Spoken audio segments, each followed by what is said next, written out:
Entrepreneurs Hub, giving you a deep and unique insight into agribusiness, services, ICT, and innovation, industrialization, and so much more. Entrepreneurs Hub, growing your small, medium, and large business entity. With yours truly, Sandra Kahunde.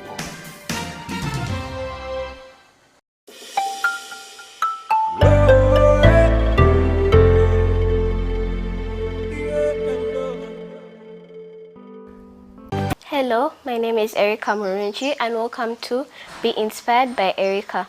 So today I want to talk about personal branding. The way you appear in public, your dress code, your personal hygiene, the words that come out of your mouth, your language, is the way people will address you. Be mindful of the things like your behavior, your actions, your language, the way you talk, the way you dress. Because the people you surround yourself with, your dress code, the words that come out of your mouth, and the way you address others is what defines who you are. Therefore, remind yourself every day, every night, that your personal branding is a priority. Thank you for watching. Stay blessed. Much love.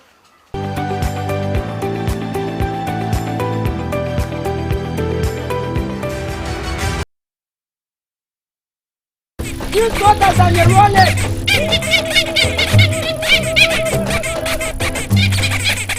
Youth, elderly, and persons with disabilities. It's time to choose our leaders. Let's show up and participate in the Special Interest Group elections. Starting June through August this year. Your vote, your voice. My vote, my voice. This message is brought to you by the Uganda Electoral Commission.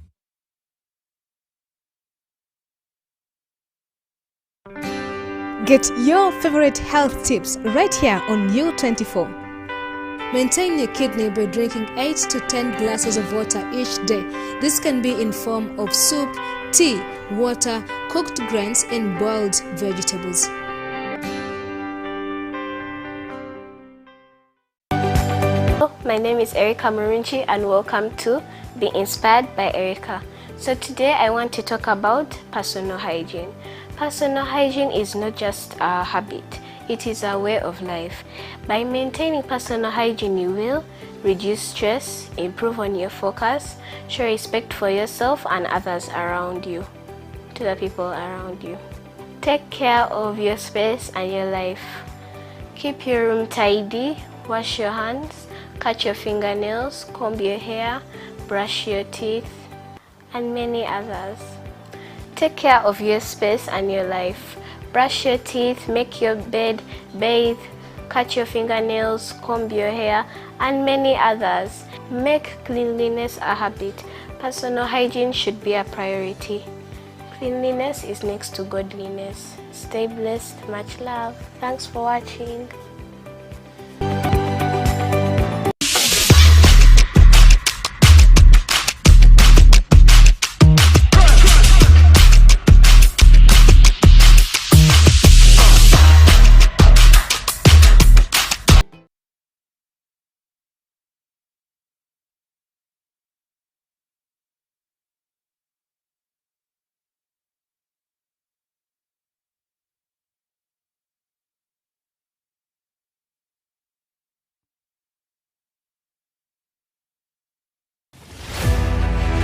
Welcome, this is The Checkpoint. My name is Ivan Tumkonde. You're watching U24 Television, your national youth development and education channel. It's a great evening here, and we're coming to you live here at Nile Avenue Broadcast House. Today we are discussing the issue of land in Uganda. Why is it the most contested right? And we will be looking at different examples and what has been happening. But the most recent one, the issue of Balalo in Acholiland.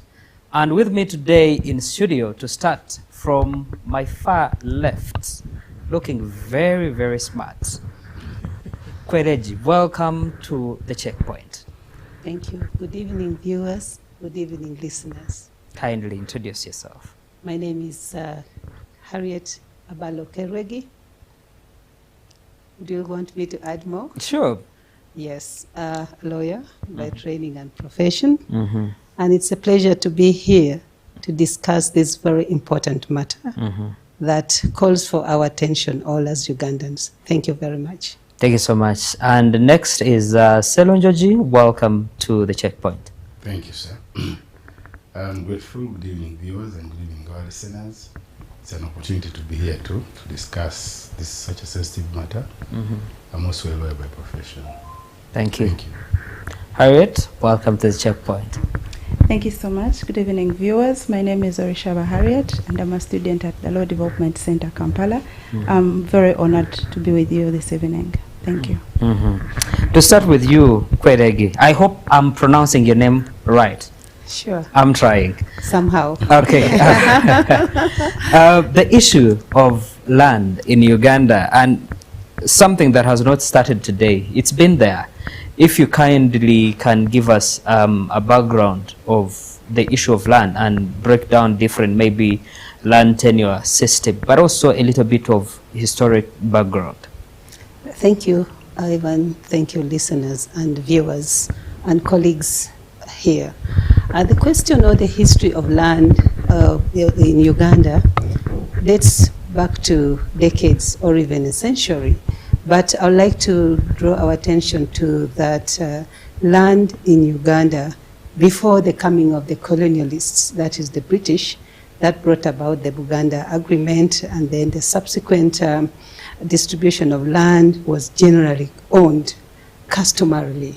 But with the coming of the colonialists, then there was a lot of paradigm shift. So when we are looking at the historical analysis of land in Uganda, it's important that we look at it from pre-colonial, colonial time, then from colonial we come to independence time, then independence to post-independence that we are in today. Now, when I walk through from the pre-colonial, and especially in the interest of time, I would like to jump the hurdle and narrow down on the post-independence period that we are in today. Sure. And I would like to start from 1986. That's when I would like to start speaking about. The land question beginning from 1986 has seen a lot of changes or evolutions, because we all know about the 1967, then the land decrees, which law still worked on until the new land law came into existence about 1998. So the question is, if we are talking of land in terms of its tenure systems, it's provided for very clearly in the law, in the Constitution, that is Article 237, the Constitution of the Republic of Uganda, 1995, which provides for land, that land in Uganda belongs is vested in the citizens, and it will be owned according to the various tenure systems. So the main tenure systems in Uganda is, of course, the customary, which takes the biggest percentage. We have the Milo land, then we have the freehold, and then the leasehold. But getting back to what I said, before these divisions came in, it was generally communal land, that is under customary land. So if we are looking at tracing the history, we currently speak about those 4 tenure systems. And that should help us understand what I don't want to preempt. When we are talking of land ownership, what do we mean? Land ownership is different from land acquisition. So these are things that are very important that we ought to understand when we are talking about land. Yes. Thank you so much. Selonjoji, Yes, if sir. you can, why do we time in and out keep coming back to this question about land, and we seem actually not get it? Why is it the most contested? To say right, if it is at all. Well, thank you, Ivan. I'll just speak it from where my sister ended. And I would say we have so many issues. Everything goes back to the foundation. And I will for us to skip the pre-colonial era, but I will speak about it. Okay. Before the colonists came here, they found us with demographic boundaries, or call them regional boundaries. Now, these boundaries were set according to our tribes. That the Baganda had their portion, the Banyoro had their portion. How they attained those portions is also another study.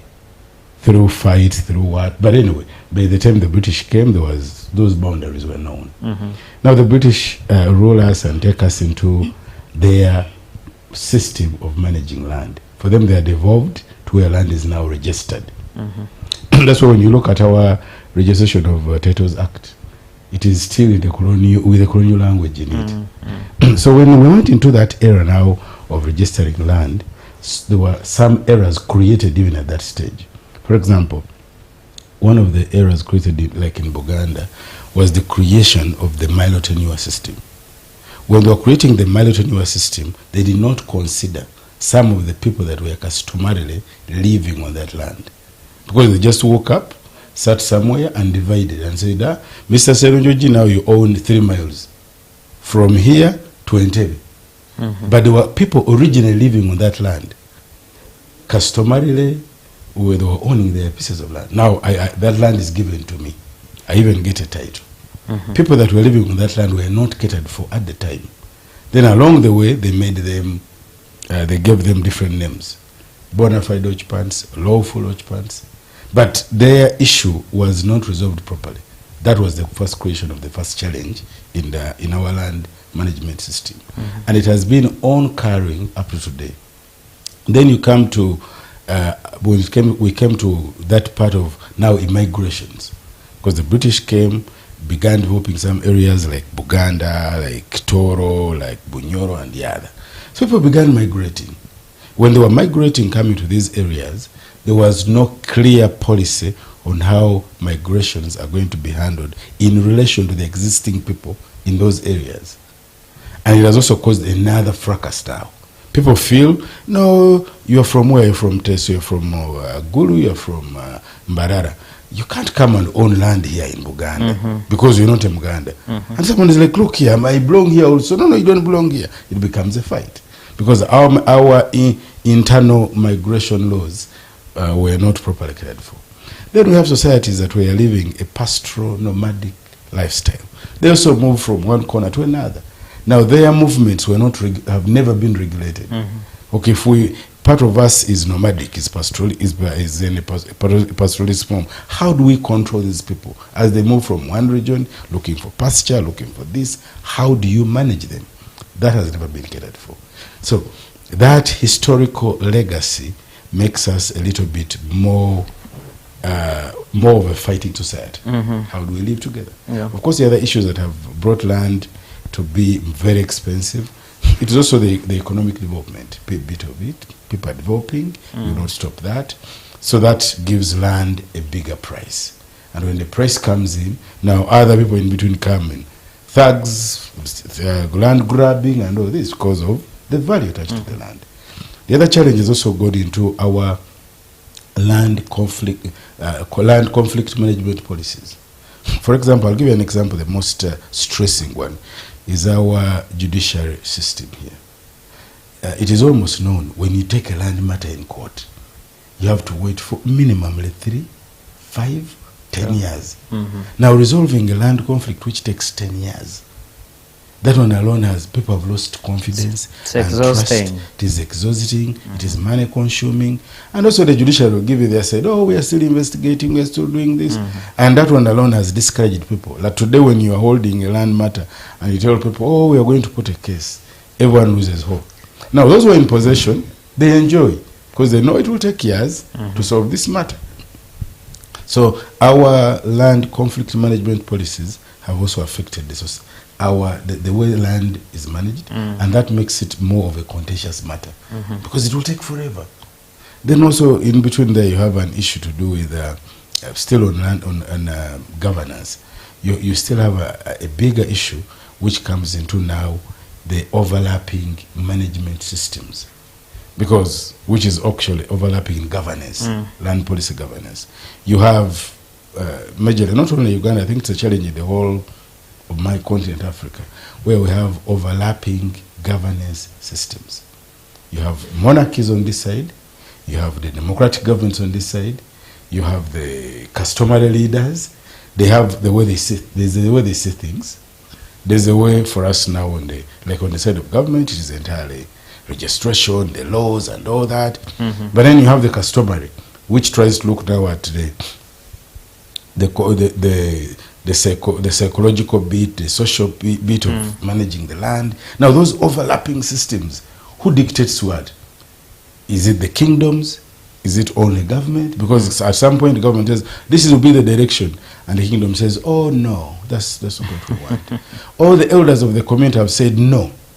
Now it becomes a contention. Now government has to adjust maybe something. Or the elders have to adjust something. But something is unsolved in between. So it keeps recurring from one generation to another. And to me, those, in the interest of time, I can give those as my views that bring the contention over land in Uganda. Thank you so much, Selunjoji. Orishaba, Yes, please. the question of land becoming a disease almost incurable, that we keep giving treatment to the pain, but then we're not really touching the root cause.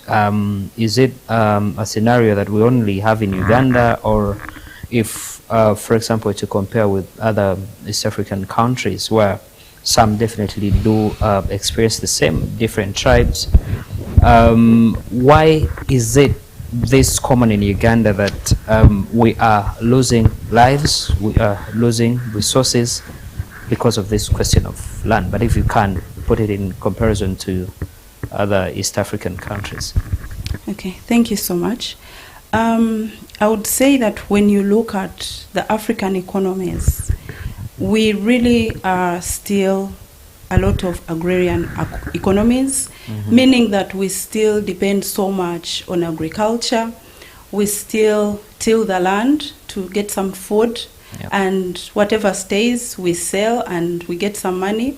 So the issue of land in Uganda and the neighboring countries, and specifically like East Africa, is something that is really not just unique, because when you look at it, land is like identity. It's not just something that you could look at in isolation, because to a lot of people, land carries sentiments of lineage. It carries sentiments of this is where I belong. It carries sentiments of my grandparents were here. And when you look at the African setting, we are still there. We still hold onto our values. We still hold onto ancestries. And so when you look at, for example, in the neighboring countries, let me talk about, for example, Kenya. We know that there have been unrests in the previous years, whereby, for example, during the colonial period, there's a lot of struggles over land because the Kenyans are fighting because someone has come to take their land. And not just that, even Tanzania, we've seen similar situations. So it's not just unique to us. It is something that has been ongoing, and from the look of things, it's not something that is about to go away, because to us as Africans, it's like our identity. When someone talks about land in Africa or land in Uganda, it's something that is universal, because whether someone is East African or West African, you'll find that a lot of times people will still go back to their villages, they'll still go back to, you know, where their grandparents are, where their parents are. So you find that we identify with our land, because it is something that speaks to who we are, to our values, to, you know, for us it's more than just a commodity. But of course, when you come to now, when you come to modernity, it becomes an issue of contention, because now land gains value, and when it gains value, like Serunjoji said, you find that now people will get, a few people will come into play. You find that there are brokers coming in the middle, and then now it becomes a contentious issue. So you find that the few people that are that get to understand the value of land will try to take advantage. So when you look at, for example, like the middlemen or the brokers, you find that they will get, for example, land at a low cost, and then they'll want to sell it at a higher cost. Yeah. And definitely it becomes a business. And for them, it doesn't matter who is going to buy. It doesn't as long as matter. you have money. It doesn't matter. So, and it doesn't matter what you're going to do with the land. And you see, when you come back to the laws of Uganda, the guideline is that when you're using the land, it must be within the bounds of the law. It must, whatever activities that you're doing must not contravene the local laws. But you find that in Uganda, for example, brokers will sell you land that is in a swamp. They don't care that that's a swamp. They don't care that, and I'll give you an example.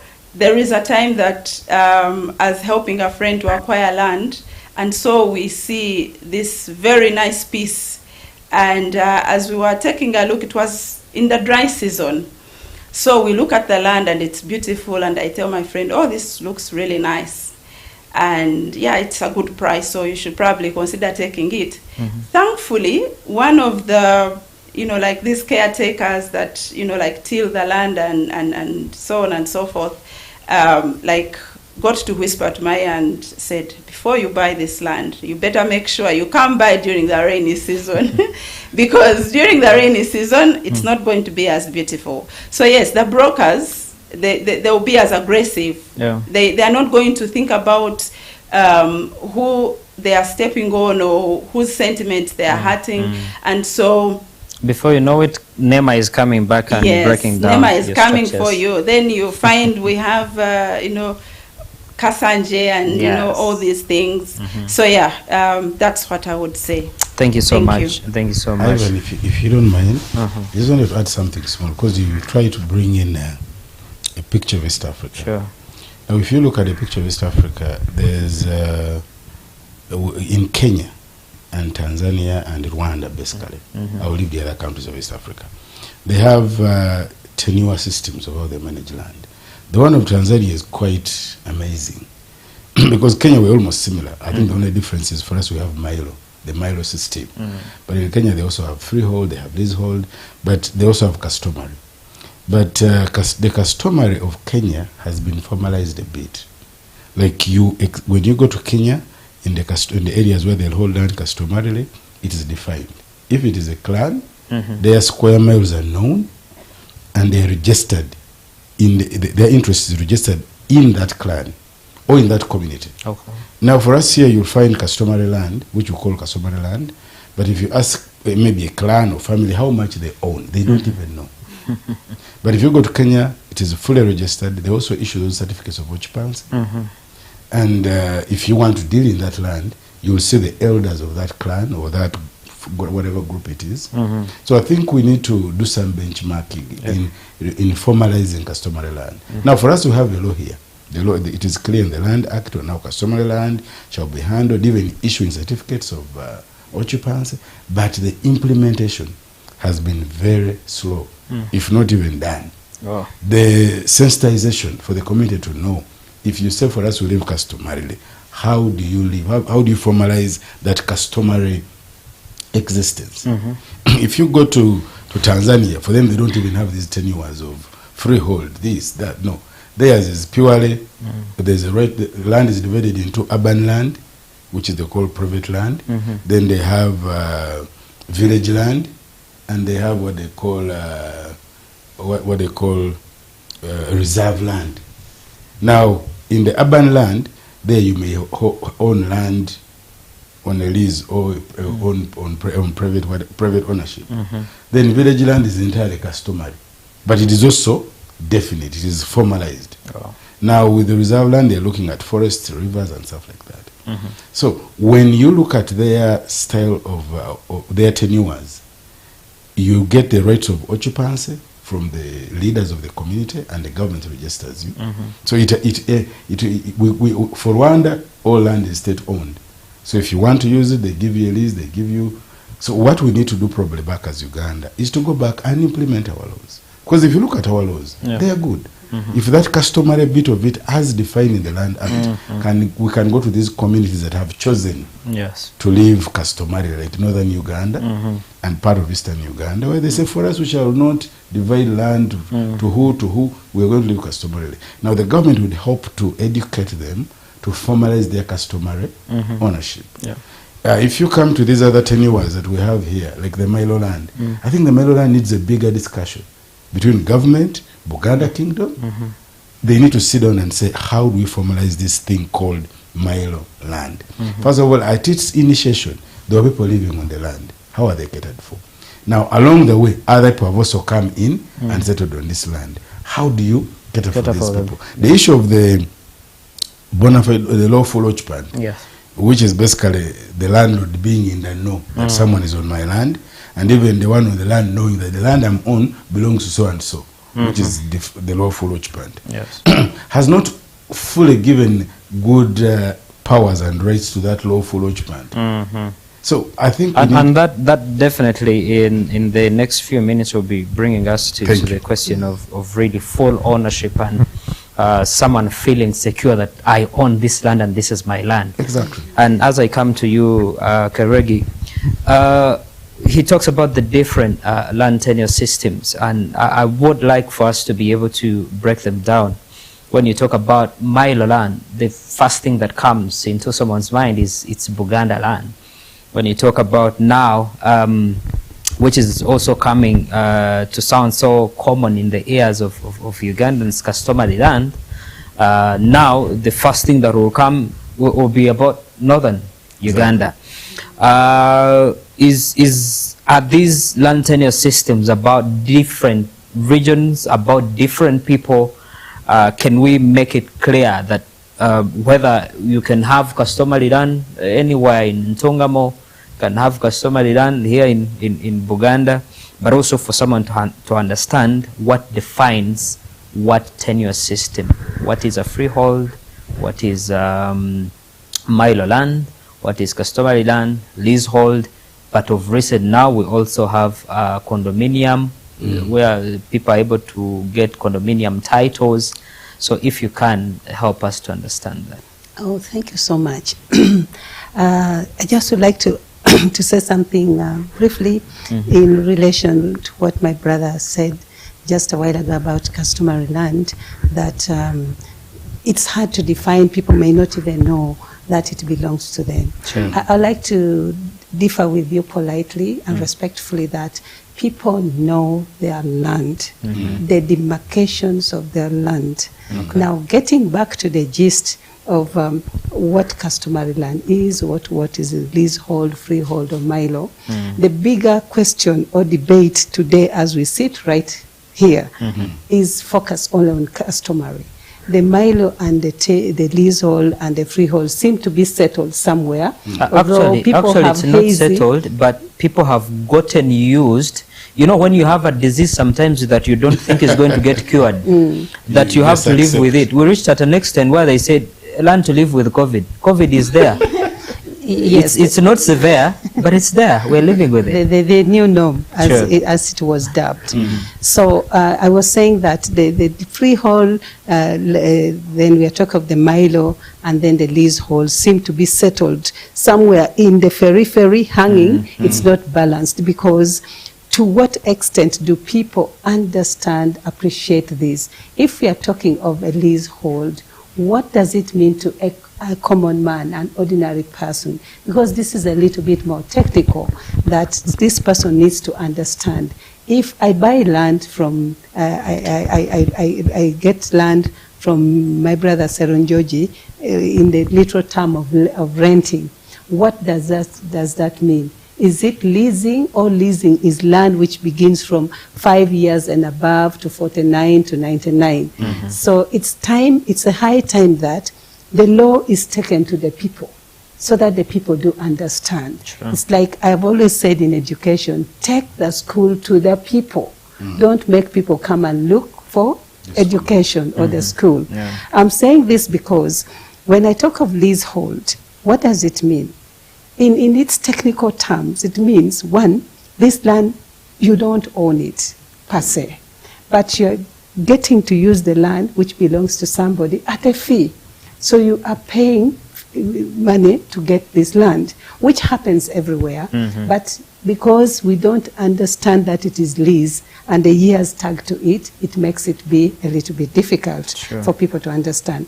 So in the simplest term, when you're renting land or paying money to use somebody's land, you're leasing it. Because after the years you have paid money for has expired, the land gets back to the owner, what we call reversionary interest. That is one difference. Now, when it comes to Milo, it still gets back to the Buganda Agreement, the 1900 Agreement, whereby land was divided into two. The Crown land, which belonged to the Protectorate government, and then the Milo land, which belonged to the Kabaka, and the Kabaka and his subjects. So the subjects who were given land by the Kabaka also had to give land to the persons who wanted land from them. Like people would get land, they till, and then they pay back, either with some tonto or some food, in kind. So Milo land became to be broken into different facets from the bigger one, which was given to the Kabaka, divided for the Kabaka and his entourage, allow me say so, and then the chiefs also theirs. Then the Crown land remained for the Protectorate, which is actually government land, what we have today. Like where we are seated right here is public land. Any place where a government institution is housed is public land, the Crown land. Then that, in a nutshell, I would put it that way. Then when we come to freehold, where did this germinate from? Because today, when we look at what the law provides, if I own land in my village there, it's customary. Allow me bring this interchangeably, because when we talk of customary land, it's not only in northern Uganda. When we go to places like midwestern Uganda, Masindi, Hoima, we go to Toro land, there is some land where people own communally, they graze together. But only that, others went ahead, maybe acquired, and they titled it. But the overall picture of customary land is land which is owned communally.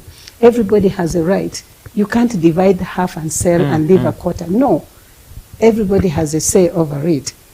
Now, freehold, like, let me give an example. If I want to convert my customary land into freehold, I have to go through the process, as my brother was explaining.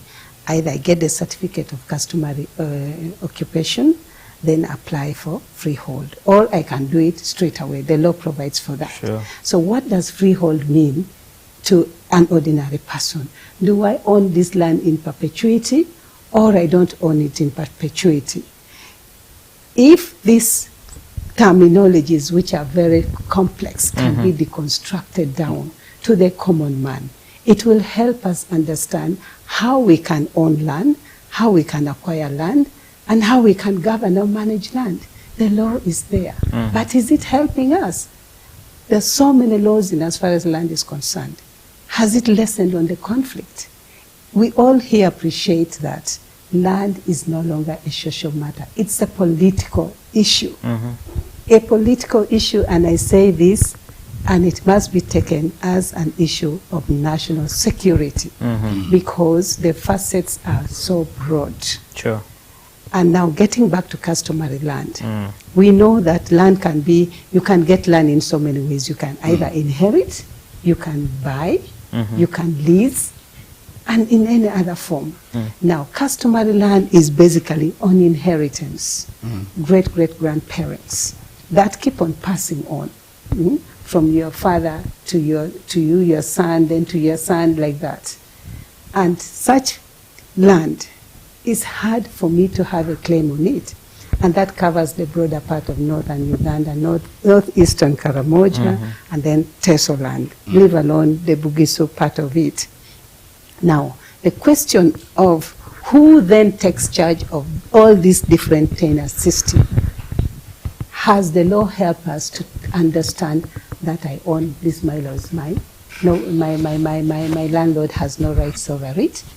Has the law helped us to understand the lease, the leasehold or the freehold? That is the question we should be asking now.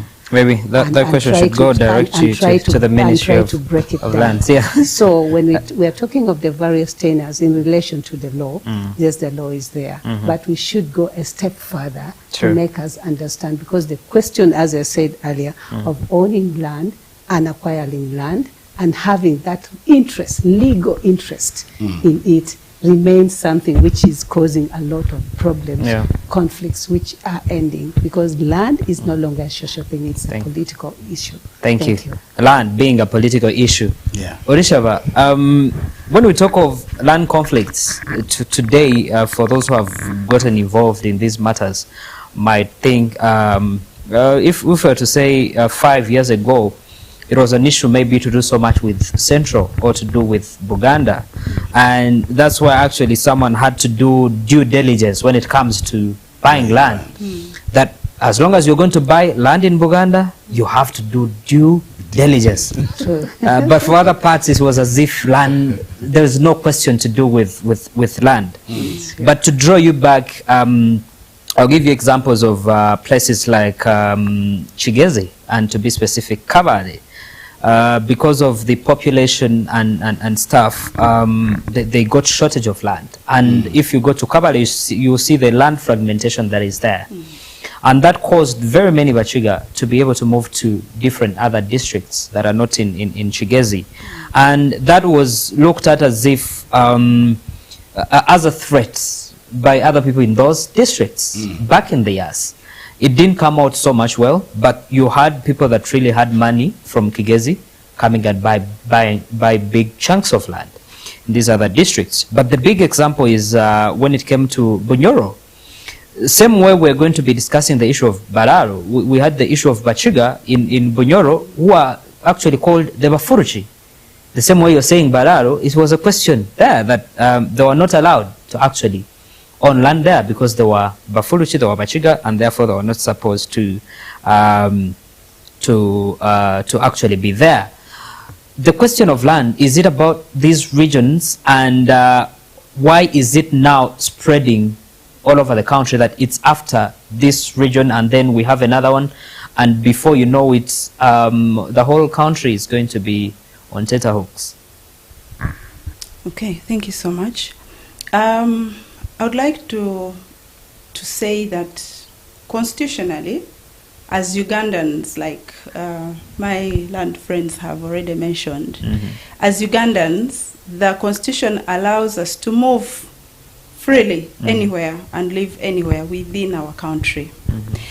But the issue that I see that we don't usually manage well is trying to fit in within the culture, the culture setting of wherever we move to, because, for example, when you look at the Land Act, it gives guidance on when, like, for example, on the communal land, when you're going to use the communal land, you should make sure that there are guidelines that surround that. For example, you need to make sure that if you're going to, if you need to put together like a fund that is going to take care of whatever you'll be using together, you need to make sure that you do not, you basically do not inconvenience the others. So what happens is that in most cases when people move and in large numbers and they go to other areas, my take is that the Constitution allows us to move, but we need to be in position to look at the culture of the place that we have moved to, for example. So looking at when the Bachiga moved to the Bunyoro region, I remember it was... And Toro, and the Toro region, it was really, I mean, the country almost caught fire. People were killing each other. Yes. And of course, there were sentiments of you don't belong here, you've come and, you know, you've brought all the energy and all the money and you can get the land. And people are, you know, the locals are feeling like, you know, you're infringing on what belongs to them. Yeah. It takes me back to my earlier submission that land to most of us, or to most indigenous Ugandans, it's our identity. And so when people start to feel like their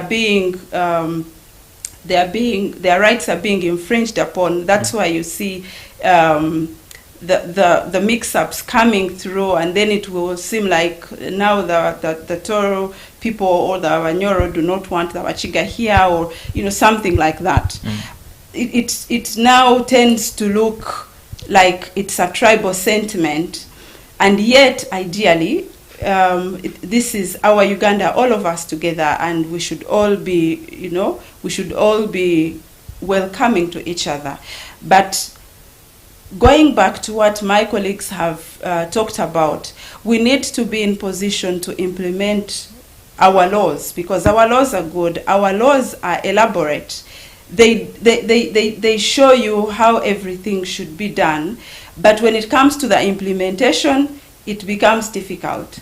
Because if the law is saying that for customary land, you should make sure that the local people have agreed, they have allowed you to use the land, and in case you want to transfer it probably and register it, this is what you should do, you know.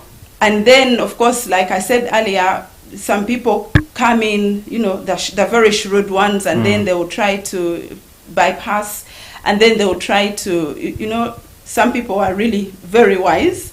So you find that it now becomes like a political issue. And a political issue coming during the election and campaigning season.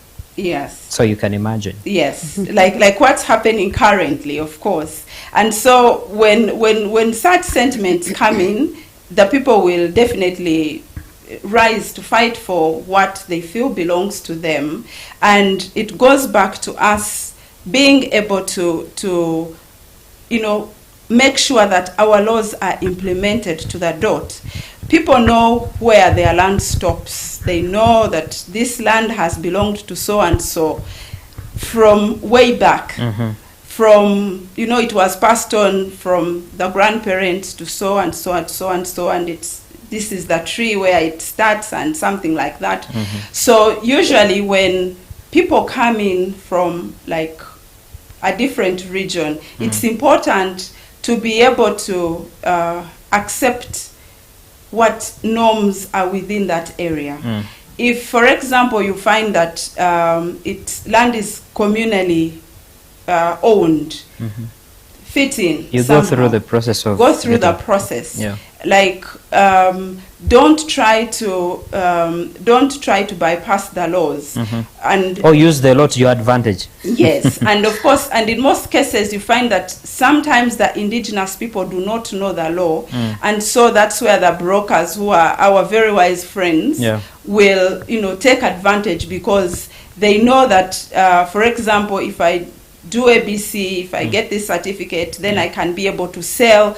And then by the time you know, the local people wake up, they find that they probably have, you know, committed to something that they don't really understand. They don't Thank really you so much.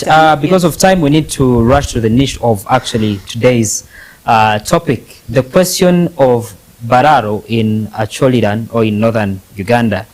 And for our own benefit, I would like Kweregi to help us to draw us to this discussion and give us the background of how this comes about.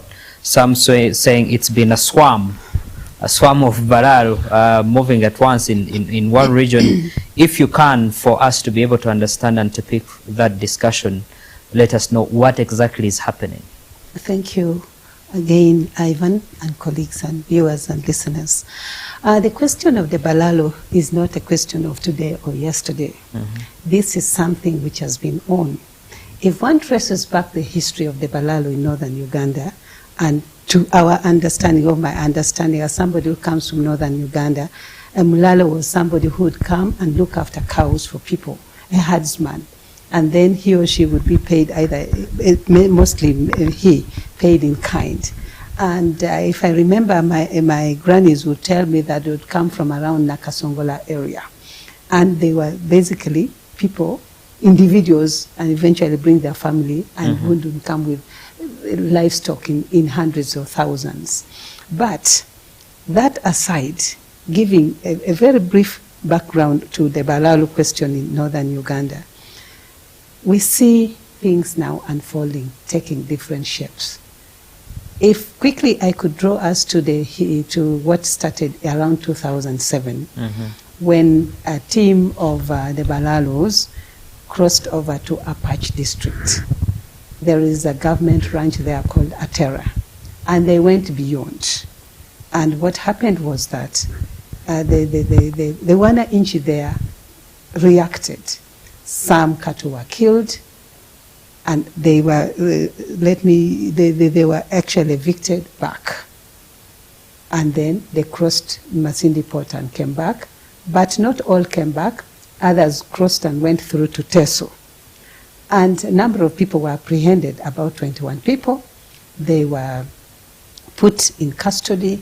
Then after some while, these guys were released on a no case to answer. It's on record, if one followed it up. It's documented. Then time came again around 2017-18. The Balalo question came again. The Prime Minister was then the late Professor Sivambi. He instituted a committee that was chaired by the then Minister for General Duties, Honorable Adolphe Mwesiche, to look into the question of resettling the Balalo, which question has never been settled up to today.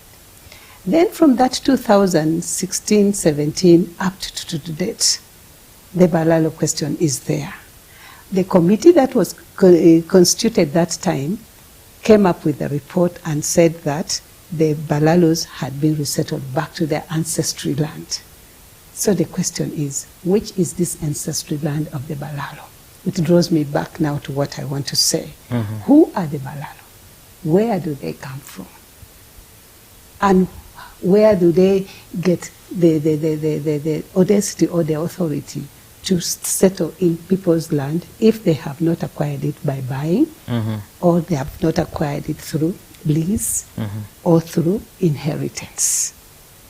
Now, after the guns started falling silent in northern Uganda, about 2007, after the 23 years of the LRA insurgency, there was an organization called Land Equity Movement in Uganda under the State House. They went and surveyed land in northern Uganda. And ladies and gentlemen, you will agree with me that by that time, people were still in the IDP camps. They hadn't started going back home. And when you stay over a while when you're not on your land, definitely the boundaries ought to have been redemarcated. But the report from that organization was that this was no man's land. I'm bringing ourselves from far to near, which speaks to the question of the Balalo today. The Balalo, from what I understand, were people who would come not with huge number of livestock as we see today. So the stories, what we are seeing, what we are hearing, and what is being documented is the complete opposite of what is on the ground. My land friend talked of tribal sentiments. The impression given now is that people from northern Uganda don't want others to settle there. No, we are Ugandans. We have a right to settle anywhere we feel like. The only challenge is, let's respect what we find there, what my sister said. When the Balalo come, where are they coming from? We know the law is there. You can't even cross from here where we are seated to Chebando with a goat. They will ask you, where is the movement permit? So where do these people get the authority to transport these thousands of cattle? and where do they pass from? Good. Thank you because so much. people all of a sudden find this. So the question of the Balalo is something which is not starting today. Okay. It has been there. We only need things streamlined. Land is there, we can settle, but not communal land. Okay. You can get commercial land, buy it, and put your cattle there. That's what we are going to stand for as people from northern Uganda. Thank you so much. Selunjoji, now this is getting hot. What I pick from this, first of all, what she talks about is land grabbing. And my first question to you is there land grabbing in northern Uganda by the Balalo? Another question that has been coming about is the cattle of the Balalo destroying crops by the natives. That has been an issue. And that's why we saw previously it was an issue of if you have bought land, can you be able to fence it such that your animals don't move out? But that is not the question now. The issue is you must be able to move out. The Balalo say we have bought land. Land that is customary land, which we've been discussing here. And Kweregi says customary land, communal land, is not for sale. You said it can be leased, but it cannot be sold. So those who are saying we bought land, how did they buy the land? Who did they buy the land from? And where are those people they bought the land from? If you can, for the person to be able to understand where this is coming from. If all that is not true, then what is the contesting issue about the Balalo? Okay, thank you, Ivan. The Balalo thing is very contentious. And I've always said, I wonder why they even call them Balalo. The word Balalo comes from the Luganda word Omulalo. So Balalo is plural. And I've always wondered why they call Balalo. Because those are not actually a composition of Baganda moving up there. And I think I'll just say people from the southern western part of Uganda, probably they've been lucky. For the last 40 years, it is them who have moved everywhere. I think one day it will be a study. Why have other tribes not migrated at that rate? Because it is hard to find a move of Baganda, people in big Batoro, numbers moving at once. numbers moving to northern Uganda, western Uganda, whatever. What is really boiling in southwestern Uganda? For people to move. That keeps pushing people away. They have moved to Toro, they have moved to Bunyoro, they have moved to Buganda, now they have crossed to northern Uganda, to eastern Uganda. What is really boiling in there? I think they've always moved. Their journey had not yet reached the northern part. That shall be a study. Now they've arrived. That shall be a study for another day. What really makes them always build a move? However, we go back to the Balalo, which me I would say they should have called them. They should have called themselves Abalisa, because that is the language, the word that suits their origin. Babalu. Balunzi is still Uganda. So the Balisa people, as they move to Uganda, the law is there to cater for them. The law says that everyone should stay wherever they wish. But the question is, when the law states that, does it favor everyone to stay wherever they wish? We would say yes. The biggest thing not addressed in this Balalo thing is what are the fears of people when the Balalo come. Personally, I've been able to talk to some friends that we went to school with who are Northerners, Acholis, Madis, and all that, asking them what is the real fear when these people come to your area. And you see, most of their fears have not been addressed rightly. We all hide into that part of the law. Every Ugandan should stay wherever they wish. Every Ugandan has a right. But these people have fears. I said they can just use the law to their advantage, to disadvantage. So people have fears when these people come. Are they coming to own us? Because some of them have a saying, they want to own us like how they have owned the Baganda. Because when you go to parts of Chankwanzi, Chiboga, parts of Mubende, Mumitiana, people feel their Baganda have been wiped out. So people have fears. If these people, we allow them to stay here, in the next 10 years we'll be wiped out. It's a fear. I saw Professor Ogenga Latigo saying these people are being settled in places where minerals are anticipated to be. So we have a fear that one day we shall wake up when the minerals are owned by the Balalo. And they tell, Ogenga said, you go to Bulisa. When these people went to Bulisa, when time came and were now giving back, government was compensating people that own land where oil has been discovered. They didn't compensate Banyoro. The beneficiaries of this compensation were Balalo. So these Northerners are like, even us, it will come and they say, oh, now government has brought in an investor who is going to get oil there, going to get gold. We are now compensating. Who are going to take the compensation? It will not be the Acholis or the Madis or the whoever. It will be the Balalo. So these fears are not yet addressed. And let me tell you, the local... You say something that I would want you to clear before you move forward. Yes. You talk of being settled. By who? It's a very good question. And that's a very question that remains in between. As my sister put it, where do these people get the audacity to move in big numbers and even with all these cows? When do they coordinate themselves? Because most of us who have moved in other areas, personally, my grandfather moved to Toro. We own land in Toro. I own land in Toro. But we moved as individuals. It wasn't a group of people. When do they mobilize themselves?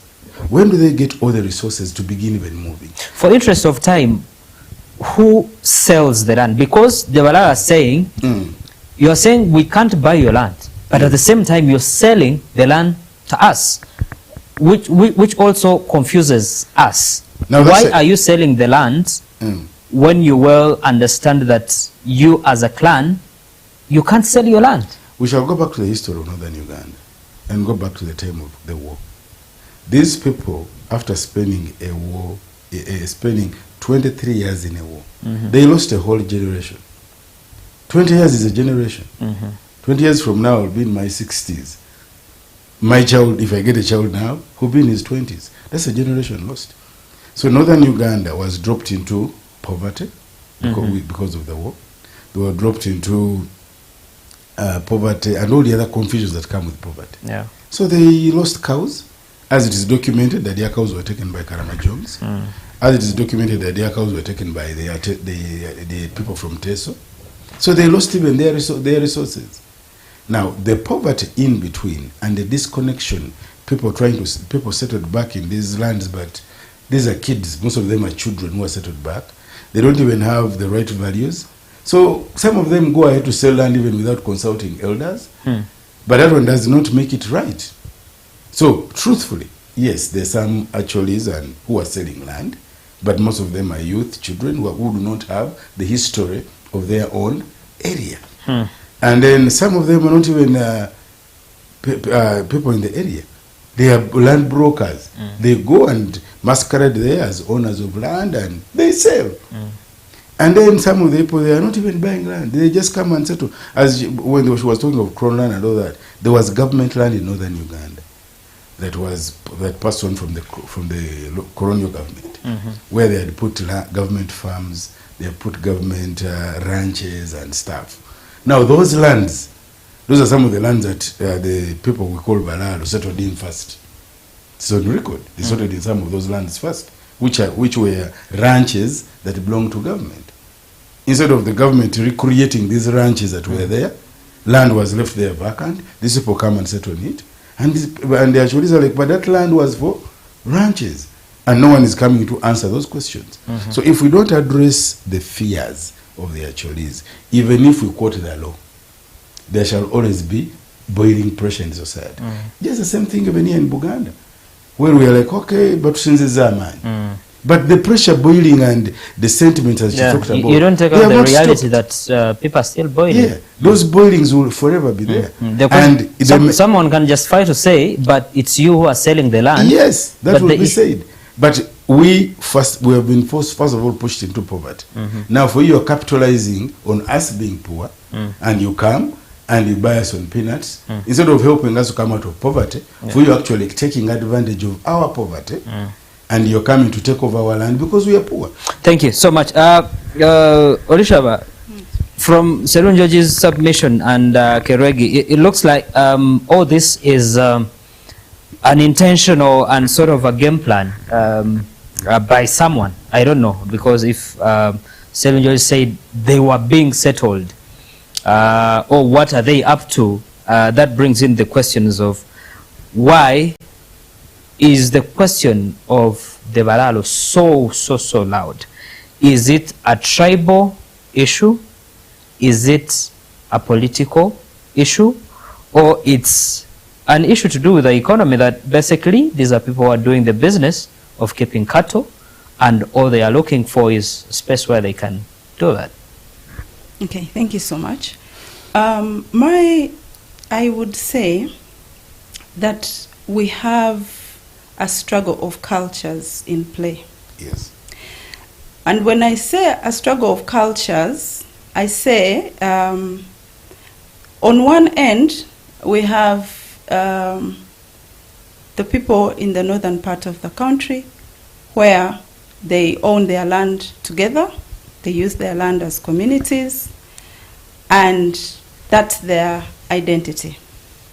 That's who they are, and that's why they will tell you, this is our land, we do not sell our land, we use our land together. On the other side, we have the Balalo. My land brother has said we should say Barisa. We have the Barisa, whose identity is now the cows or the livestock, that is also now their culture, their identity, exactly, what they do for a living. And when you look at these two different cultures, the Mulisa needs fresh grass, needs water for them to survive. And so for them, they will move looking for where they can find it. And that's their culture. They move. And on the other side, the other culture, again, is, for us, this is our land.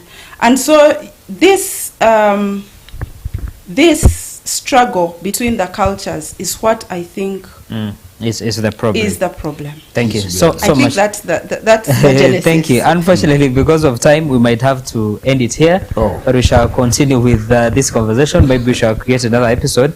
But I'm going to give each one of you 2 minutes, exactly 2 minutes. Kweregi, for a person who wants to harmoniously live or naturally land, or actually I want to find a way to be able to do my business or carry out cultivation, keep my cattle in northern Uganda, what do I have to do? What are the legal means that I can be able to have land to do my activities? You've already said acquiring fully is not possible. If you can help someone understand that, and how can this question of the Balalo be solved in your own view? Thank you, Ivan. Quickly, you're welcome to northern Uganda. You can Thank you. I'm coming. You can acquire land as much as you can. If it is commercial land, you're free to come and visit, you're free to come and buy. That will be your land.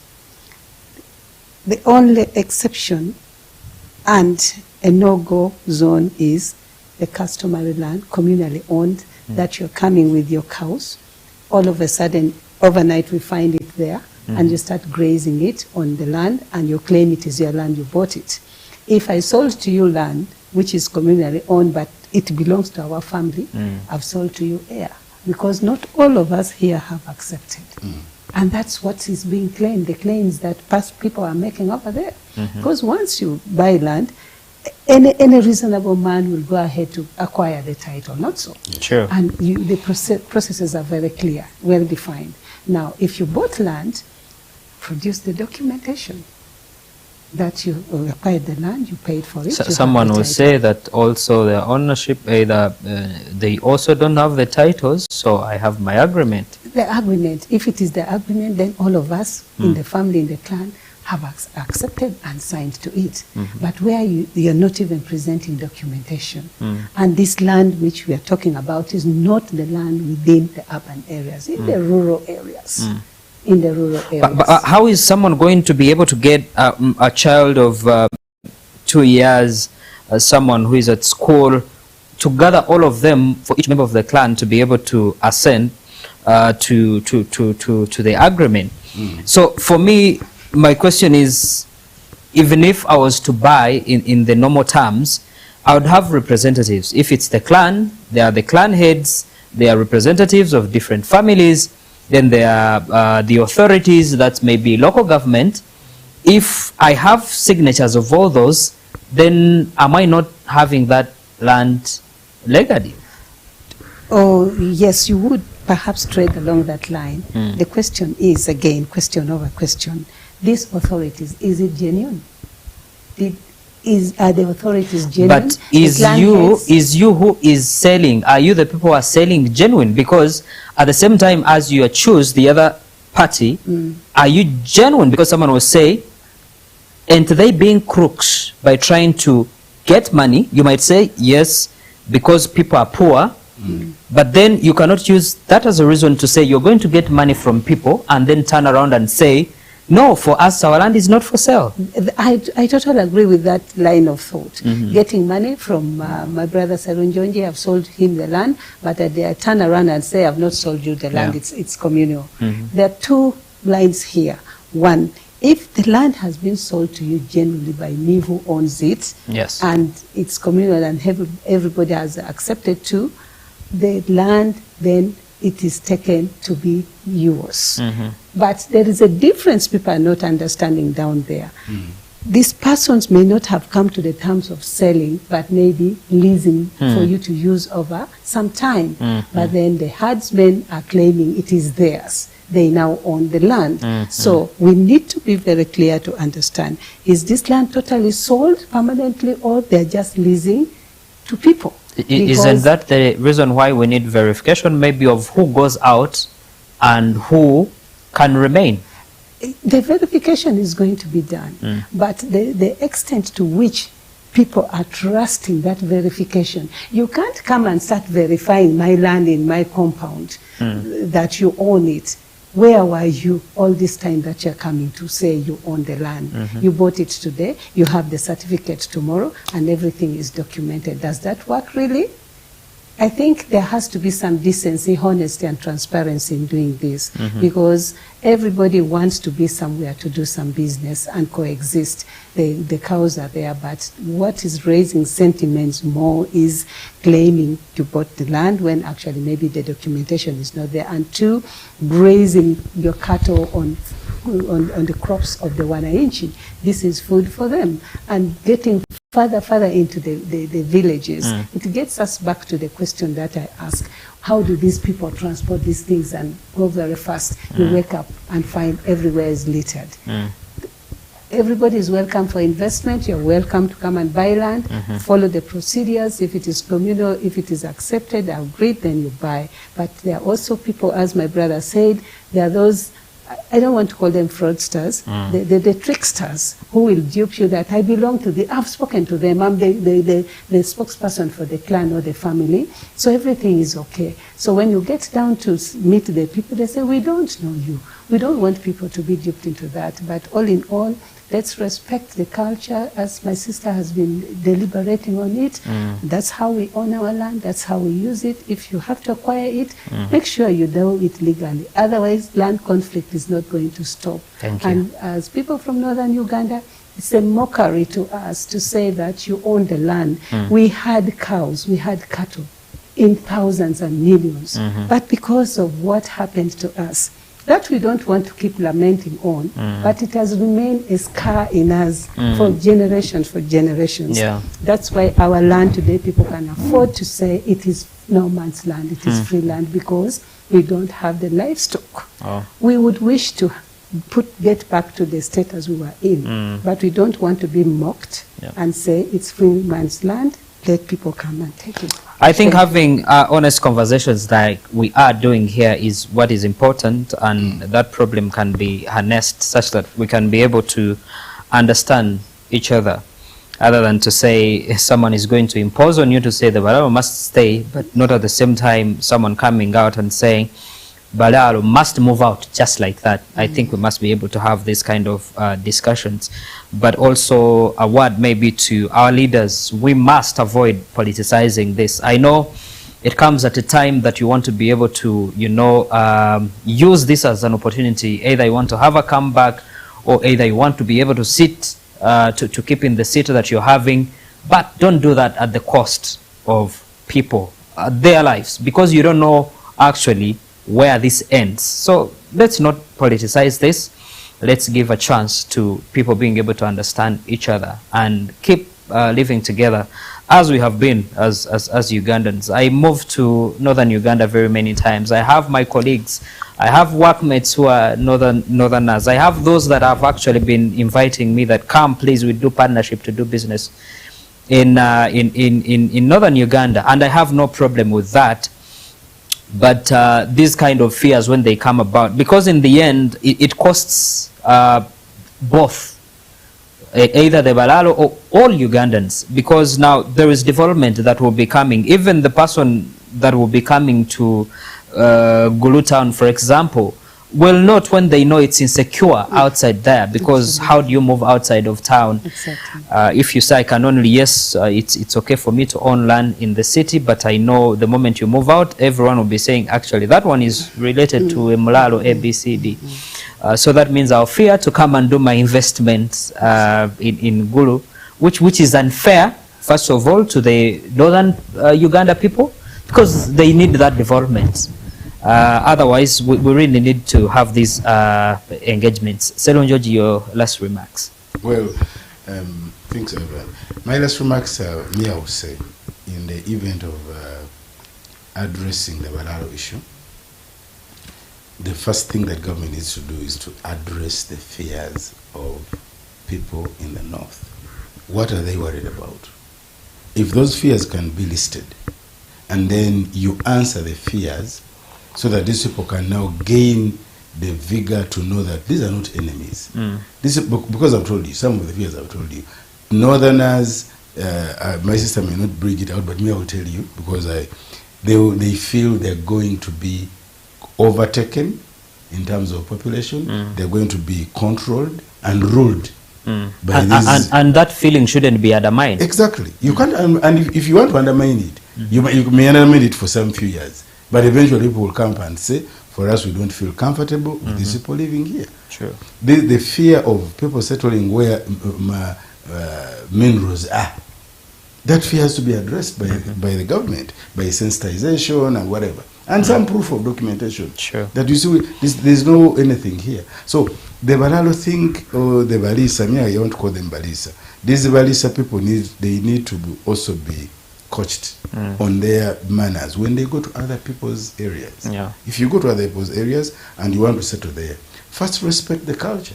I'll give you an example. Some of us who have properties in Toro and wherever. Yeah. When we go to Toro, we have Empako, because that is how they identify themselves. Now, for you can't come and say, I'm not a Toro, I don't want Empako, but you want to stay in the area. For us, I remember one time they gathered all the Baganda in Resoro region, but the first thing the minister who came from Uganda told us, respect the king, respect the culture here. And he told us, don't interfere with some things. He told us, please don't interfere with the political offices. If you came here to do business, do business. If you came here to do whatever you came to do, do that. Leave the politics alone. And we picked that, because he told us, when you go into politics, people feel like now we are being ruled by a foreigner. Amazingly, in Uganda, when you move from the tribal geographical boundary to another place, you're a foreigner. That's how we call ourselves. Wow. That's why when we go to Toro, we have a Furuchi. They'll give you names, Muganda. They might not call you your name. Same way you're here, you're called Kanyankole. Exactly. Or Mchiga. Yes. No Gambogo Mkiga. No Gambogo Muganda. So when you come to Uganda, they also give you a name. You don't actually see as. So this element of us coming within, the law says we can move. But technically, we have not appreciated that. We don't see ourselves as one. Sure. That means thank you so much. Thank you so much, Selenjoji Olishawa. Your last remark, kindly 1 minute. U24 cinema is coming up. Okay, thank you so much. My last remark would be, the law is clear, and we need to be able to act within the boundaries of the law. Even following the Executive Order number 2, with all the guidelines that come with it and all the ultimatum, I think that the government needs to be deliberate to make sure that there is a balance so that we do not politicize this issue, but rather we find an amicable way of settling this. I would say it would be a good thing for us to actually be able to speak to both communities and be able to come to a common ground.